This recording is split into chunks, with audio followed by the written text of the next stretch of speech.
राज्यात व अमरावती शहरामध्ये महानगरपालिकेचा संग्राम सुरू झाला आहे. निवडणुकीचा बिगुल वाजला आहे आणि आता संपूर्ण पक्षाचे उमेदवार असू द्या किंवा पक्ष असू द्या कामाला लागला आहे.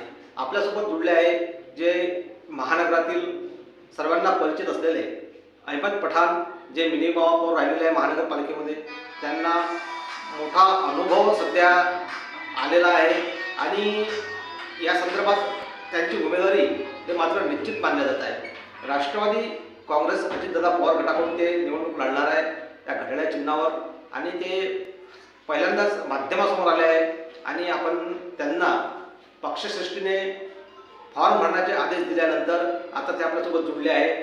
काय असेल आपलं उमेदवारी आणि आपण पुण्या प्रभागातून लढणार? सर्वप्रथम मी अमरावती महानगरपालिकेच्या तमाम नागरिकांना साष्टांग नमस्कार करतो. माझ्या सर्व बांधवांना शुभेच्छा देतो, धन्यवाद करतो आणि माध्यमातील तमाम नागरिकांना मला माध्यमाकडून विचारणा केल्या जात आहे.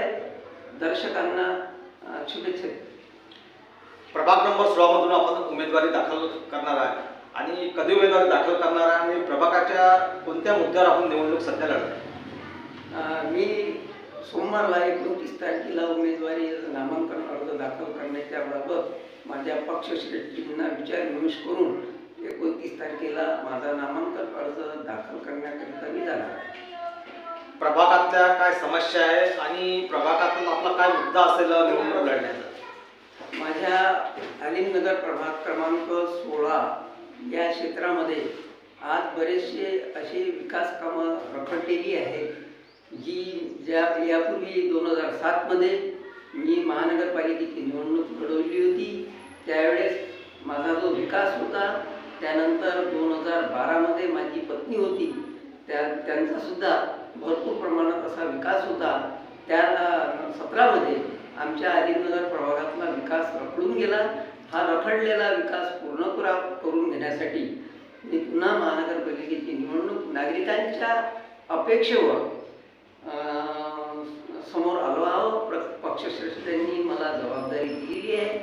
त्याकरिताच मी विकास कामाकरिता अलीमनगरची निवडणूक लढवण्याचे ठरवलेले आहे आणि लढवणार आहे. 29 तारखेला उमेदवारी दाखल करतो. राष्ट्रवादी काँग्रेस अजितदादा पवार गट हा सध्या जर राज्याचं चित्र पाहिलं किंवा शहराचं चित्र पाहिलं तर निवडणूक स्वतः आपली लढत आहे आणि कोणता असं काही युती सध्या झालेली नाही आहे. काय आव्हान असेल आपल्यासमोर इतर पक्षाचं? समजा एका इकडे महायुती लढत आहे, एका इकडे MIMचे सुद्धा उमेदवार राहणार आहे, उद्धव ठाकरे गटाचे उमेदवार राहणार आहे. काय आव्हान असेल आपल्यासमोर उमेदवारांचं? ही भारतीय राज्यघटनेमध्ये सर्वांना निवडणूक लढवण्याची एक मुभा आहे. त्या पद्धतीनं सर्वजण आपल्या आपल्या परीने आपली उमेदवारी दाखल करणार आहे. तो त्यांचा अधिकार आहे आणि त्यांच्या अधिकाराप्रमाणे ते नागरिकांच्या समोर जाणार आहे. परंतु माझ्या विकास कामाला लक्षात घेऊन आणि माझ्या पक्षश्रेष्ठींनी म्हणजे माझे जे आहेत आमदार सुलभाताई खोडके, आमदार संजीवभाऊ खोडके, हे अमरावती शहरात, अमरावती विधानसभेत घवघवीत असा विकास करीत आहे आणि त्यांच्या या घवघवीत विकास कामामुळं प्रत्येक नागरिकांना हे वाटत आहे की विकास करणारा खरा पुरुष जर कोणी असेल तर तो आहे संजीवभाऊ खोडके आणि संजीवभाऊ खोडकेच्या पाठीमागे आपण लोक राहिलो पाहिजे. याच अपेक्षेनुसार मी संजीवभाऊच्या सारथी बनण्यासाठी त्यांनी सांगितलेल्या आदेशाप्रमाणे मी अलीमनगरची निवडणूक लढवतो. आपली एक जमेची गोष्ट जर पाहिली तर दोघंही आमदार आहे, संजीवभाऊ खोडके असू द्या किंवा सुलभाताई खोडकेचा आमदार आहे. एक भक्कम असा पाठिंबा आपल्याला या आमदारकीचा मिळत आहे.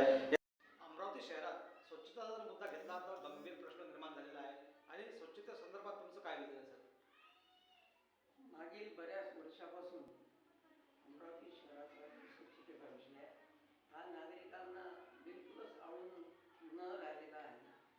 नागरिक स्वच्छतेबाबत त्रस्त झालेली आहे.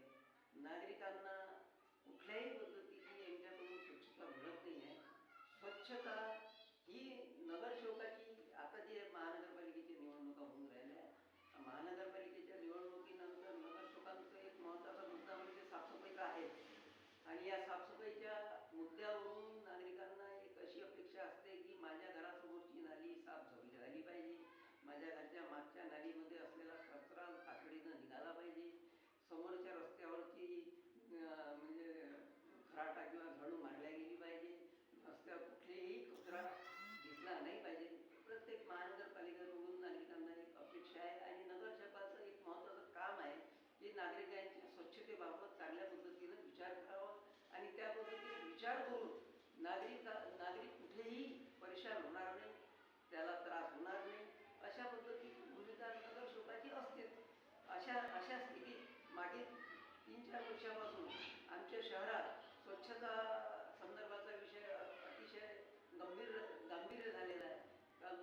दुसरं माझं या ठिकाणी अलिमनगरमध्ये शिक्षण जे प्राथमिक शिक्षणाची व्यवस्था मी करून ठेवलेली होती ते आता माध्यमिक व्यवस्था संजीव प्रति यांनी पूर्ण केलेली आहे.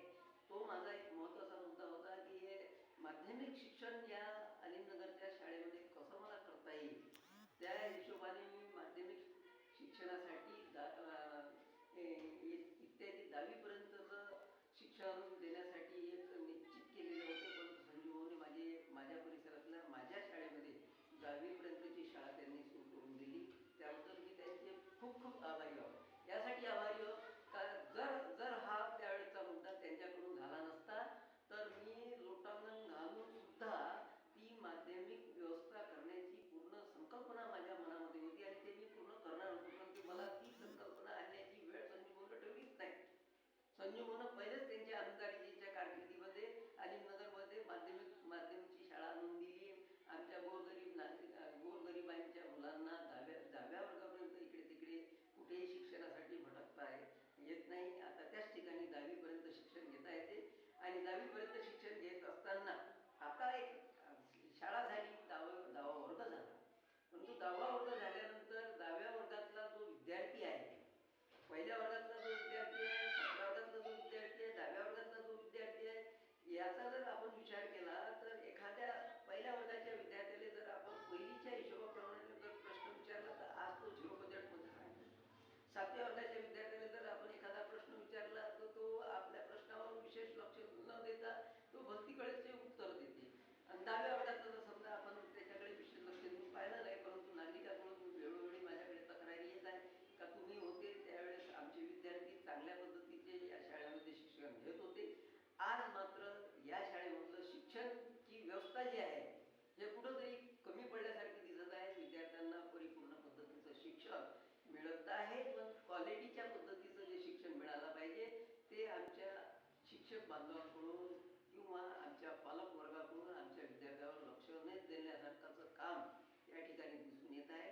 त्यावर सुद्धा माझा विशेष भर राहील आणि माझ्या या परिसरातील शाळेतले विद्यार्थी त्या अलिमनगरमधली अल्लामा इक्बाल नावाची शाळा जी आहे आणि मी जे चालू केलेली आहे या शाळेमधला विद्यार्थी हा जेव्हा मॅट्रिकचा विद्यार्थी राहील आणि 11वीमध्ये जाईल तर त्याला त्या कॉलेजमध्ये ॲडमिशन घ्यायसाठी कुठेही अडचण न जावा म्हणून तो त्याचा प्राथमिक बांधणी जी आहे कशी करता येईल याची मला पूर्णपणे जाणीव आहे आणि मी शिक्षकाकडून ती पूर्ण करून घेण्यासाठी कशी पद्धतीनं 2 तासाचा वेळ मी महानगरपालिकेच्या अल्लामा इक्बाल या शाळेमध्ये विद्यार्थ्यांच्या शिक्षणाची उच्चवर्णी लावण्यासाठी देण्यास तयार आहे. हा झाला एक महत्त्वाचा मुद्दा शिक्षणाच्या बाबतीत. दुसरा माझं एक विजन आहे की या ठिकाणी तुम्ही सांगितल्याप्रमाणे का आपल्या या परिसरात स्वास्थ्य सेवा कशा पद्धतीनं बहाल करता येईल. माझी एक संकल्पना आहे का मी या ठिकाणी एक ताजनगरमध्ये अंगणवाडी म्हणून एक वास्तू उभारणी केलेली आहे. या वास्तूमध्ये आजच्या स्थितीत कुठल्याही पद्धतीची ती वास्तू खाली पडलेली आहे आणि हे रिकाम्या पडलेल्या वास्तूमध्ये चांगल्या पद्धतीचा मोहल्ला क्लिनिक जे आपल्या दिल्लीमध्ये चालू केल्या गेलं होतं आणि तिथले नागरिक मोहल्ला क्लिनिक पासून म्हणजे तिथल्या महानगरपालिकेची जी व्यवस्था सुरू केली गेलेली होती त्या पद्धतीची मोहल्ला क्लिनिक आपल्या महाराष्ट्रात अमरावती महानगरपालिकेचे मिनी महापौर अहमद खान पठाण यांनी मतदारसत्ताशी बातचीत केली. अहमद खान पठाण हे मनपाचे माजी मिनी महापौर होते. त्यांना विकासाचा दांडगा अनुभव या संदर्भात त्यांनी मतदारसत्ताशी बातचीत केली व येणाऱ्या निवडणुकीत संदर्भात आपण उमेदवारी अर्ज दाखल करणार आहे व विकासाला पुन्हा चालना देणार आहे अशा प्रकारचं त्यांनी माध्यमांशी वक्तव्य केलं आहे.